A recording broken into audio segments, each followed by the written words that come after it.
नमस्ते दोस्तों, आज के इस वीडियो में आपका स्वागत है। इस वीडियो में हम जानेंगे कि साल भर में किस महीने कौन कौन सी एकादशी आती है। चैत्र माह में कामदा और पाप मोचिनी एकादशी आती है। कामदा से राक्षस आदि की योनि से छुटकारा मिलता है और यह सर्व कार्य सिद्धि करती है। तो पाप मोचिनी व्रत से पाप का नाश होता है और संकटों से मुक्ति मिलती है। वैशाख में वरुथिनी और मोहिनी एकादशी आती है। वरुथिनी सौभाग्य देने, पापों को नष्ट करने तथा मोक्ष देने वाली होती है। तो मोहिनी एकादशी विवाह, सुख, समृद्धि और शांति प्रदान करती है, साथ ही मोह माया के बंधनों से मुक्त करती है। ज्येष्ठ माह में अपरा और निर्जला एकादशी आती है। अपरा एकादशी व्रत से मनुष्य को अपार खुशियों की प्राप्ति होती है तथा समस्त पापों से मुक्ति मिली है। और निर्जला का अर्थ निराहार और निर्जल रहकर व्रत करना है। इसके करने से हर प्रकार की मनोरथ सिद्धि होती है। आषाढ़ माह में योगिनी और देवशयनी एकादशी आती है। योगिनी एकादशी से समस्त पाप दूर हो जाते हैं और व्यक्ति पारिवारिक सुख पाता है। देवशयनी एकादशी का व्रत करने से सिद्धि प्राप्त होती है। यह व्रत सभी उपद्रवों को शांत कर सुखी बनाता है। श्रावण माह में कामिका और पुत्रदा एकादशी आती है। कामिका एकादशी का व्रत सभी पापों से मुक्त कर जीवों को कुयोनि को प्राप्त नहीं होने देता है। पुत्रदा एकादशी करने से संतान सुख प्राप्त होता है। भाद्रपद में अजा और परिवर्तनी एकादशी आती है।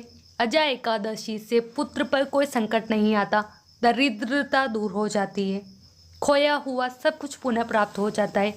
परिवर्तनी एकादशी के व्रत से सभी दुख दूर होकर मुक्ति मिलती है।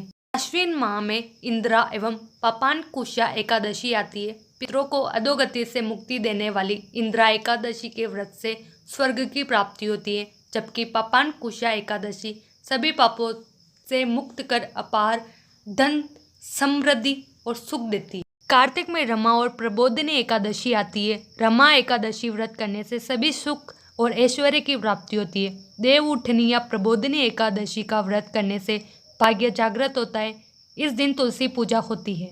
मार्गशीर्ष में उत्पन्ना और मोक्षदा एकादशी आती है।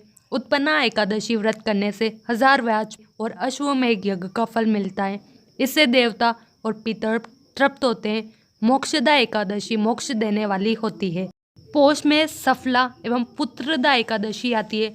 सफला एकादशी सफल करने वाली होती है। सफला व्रत रखने से अश्वमेघ यज्ञ का फल प्राप्त होता है। पुत्र की प्राप्ति के लिए पुत्रदा एकादशी का व्रत करना चाहिए।